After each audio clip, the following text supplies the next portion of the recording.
Olá, alunos e alunas. Vamos comentar hoje sobre processos de transmissão de calor. Esses processos de transmissão de calor que podem ser condução, convecção ou radiação. Temos um exemplo à esquerda aqui, um dispositivo, um aquecedor solar, que envolve esses três processos.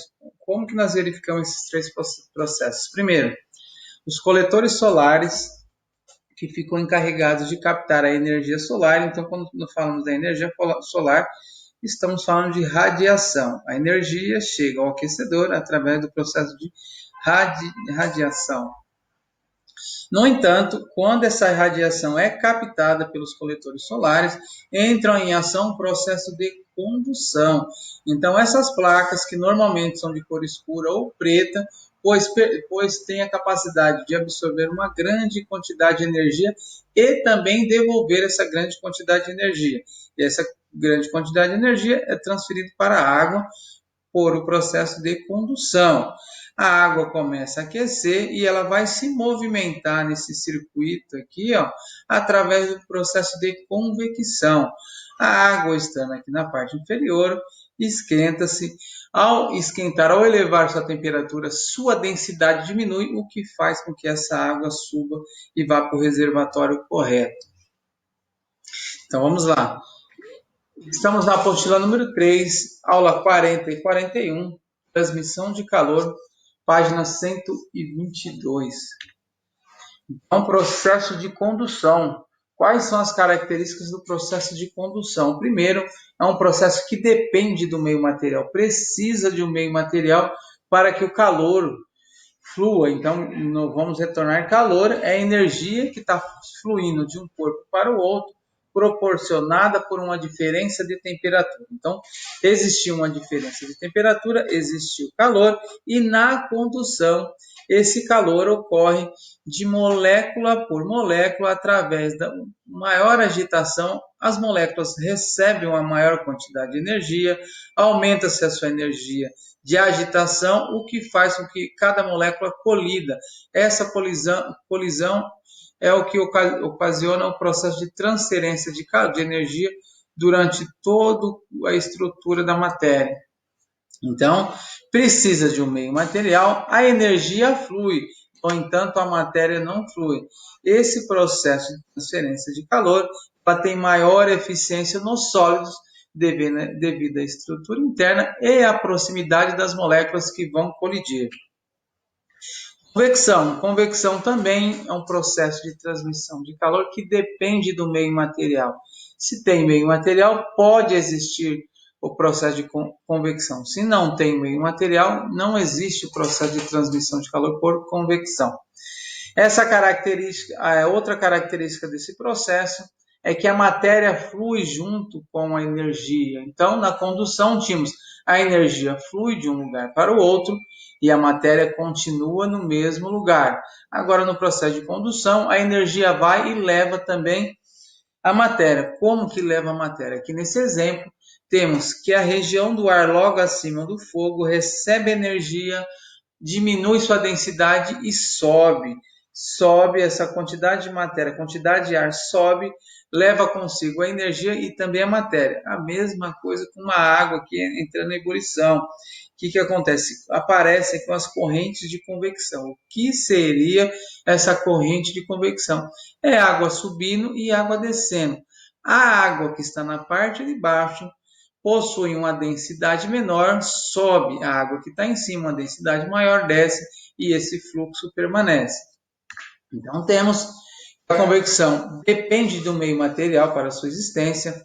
Existe o transporte de matéria também, a energia flui e leva consigo a matéria, e tem uma maior eficiência nos fluidos. Aqui nós temos uma garrafa térmica, tá bom? Então, quais são as características dessa garrafa térmica? Internamente, ela tem as paredes espelhadas. Essas paredes espelhadas estão ali justamente para impedir que essa energia flua através da radiação. Entre a camada externa e essas paredes espelhadas de vidro tem vácuo. Qual é a função de vácuo? Impedir que essa energia flua da parte interna, do líquido que está sendo conservada a temperatura para o meio externo através da convecção e da condução. Então, existe vácuo para impedir o processo de condução e convecção. E as paredes da nossa garrafa térmica internamente são espelhadas, impedindo as trocas de calor por radiação. Radiação, então, o processo de radiação é um processo que também ocorre no vácuo. Então, o processo de radiação ocorre na ausência de matéria e também com a matéria, tudo bem? O que nós temos aqui também? Esse processo ocorre através de ondas eletromagnéticas e através dessa energia solar que vem através de ondas magnéticas gera o efeito estufa. Como que ocorre esse efeito estufa? A radiação vem para a superfície terrestre, essa superfície terrestre ganha essa energia e começa a aquecer. Depois de um certo tempo, a energia do ambiente começa a diminuir devido à ausência de raios solares que chegam. Então, essa região aqui da atmosfera que tem energia começa a liberar essa energia que ganhou. Começa a liberar essa energia que ganhou através de ondas infravermelho. Qual a característica dessa onda infravermelho? Quando ela se depara com moléculas de água e moléculas de gás carbônico, ela não consegue atravessá-los. Então, essas moléculas de água e gás carbônico retêm essa energia no ambiente, na atmosfera. E graças a essa retenção, o planeta tem essa temperatura média que possibilita a existência da vida. Fluxo de calor. Então, o fluxo sai de um lugar para o outro. Então, o fluxo, nós estamos medindo a maneira como essa energia está sendo transportada, como ela está sendo transferida, de uma maneira rápida ou devagar. Então, o fluxo, ele vai depender da área. Então, ele vai ser diretamente proporcional à área. Ele vai ser diretamente proporcional à matéria que é constituída, a matéria que constitui o meio por onde a energia vai passar. Representa ou facilidade ou dificuldade para essa energia transitar. E também temos o comprimento. O comprimento vai ser inversamente proporcional. Quanto maior o comprimento, o fluxo se propaga de uma maneira mais devagar e também vai depender da nossa diferença de temperatura. Quanto maior for essa diferença de temperatura entre as nossas extremidades, o fluxo também será maior. Então, o nosso fluxo, primeiro, é definido como a energia que é transferida por unidade de tempo. O fluxo de calor também pode ser determinado como K, que é uma constante que representa a condutividade térmica. Vai indicar se esse material é eficiente ou não no transporte da energia. Vezes a área da seção transversal, aqui uma área apenas, que a gente utiliza aqui na forma, θ2 menos θ1 é a diferença de temperatura entre os extremos. L é o comprimento existente entre essas duas áreas. Vamos para o exercício 2 agora. Podemos definir uma grandeza determinada fluxo de calor, que mede com que rapidez o calor flui de um corpo mais quente para o outro mais frio através do tempo, ΔT. Como segue? Para um corpo no qual o calor flui em um certo sentido, de forma constante, através de uma seção reta uniforme de área A e percorrendo um comprimento L, passando de uma região mantida a uma temperatura θ1 para uma região mantida a uma temperatura θ2. Tal que a variação de temperatura é igual a θ2 menos θ1 e tem que ser maior que zero. Para que exista o fluxo, podemos afirmar que o fluxo de calor é diretamente proporcional à diferença de temperatura, diretamente proporcional à área, inversamente proporcional ao comprimento. Há ainda a necessidade de considerarmos que certos materiais conduzem o calor de forma mais eficiente que outros. A partir das informações acima, faço o esquema representando a situação. Então, estamos com um esquema aqui, tá bom? Duas áreas, tudo bem? Eu tenho aqui uma área 1, uma área 2.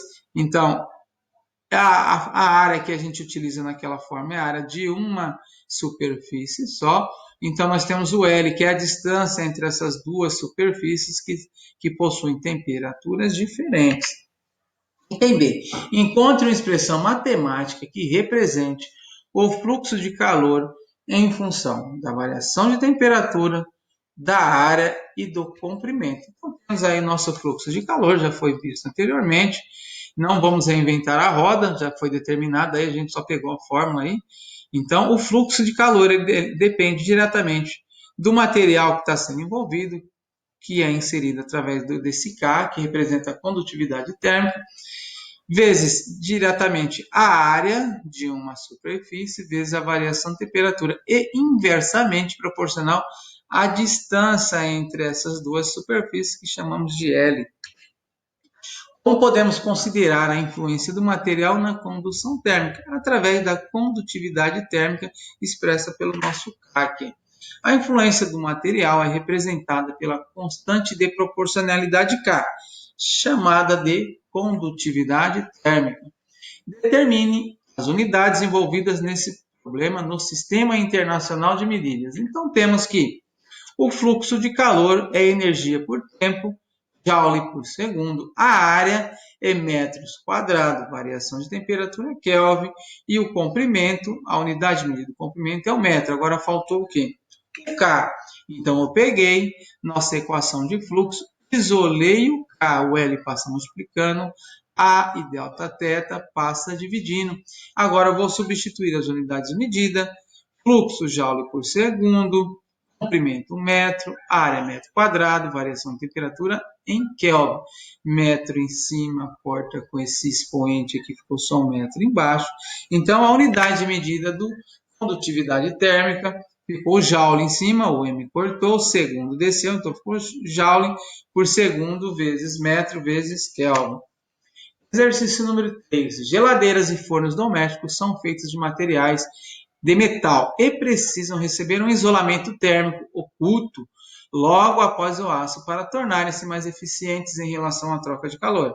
Em alguns modelos é aplicado um material denominado lã de vidro, de baixo valor de condutividade térmica, cuja função é isolar a parte interna do fogão da parte externa.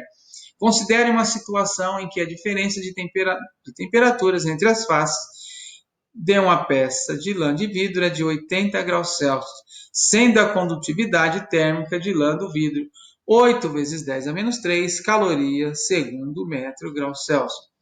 Para uma peça de área 2 metros quadrados e espessura de 4 centímetros, determine o fluxo de calor pela lã de vidro. Então, nós vamos utilizar aqui a nossa fórmula.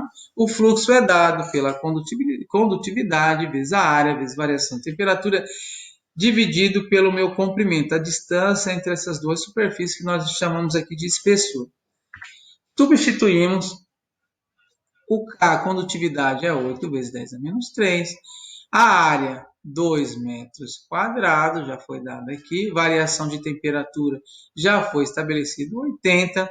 E o nosso L, que é o nosso E aqui, a espessura vale 4 centímetros. Então, aqui a gente tem que tomar cuidado.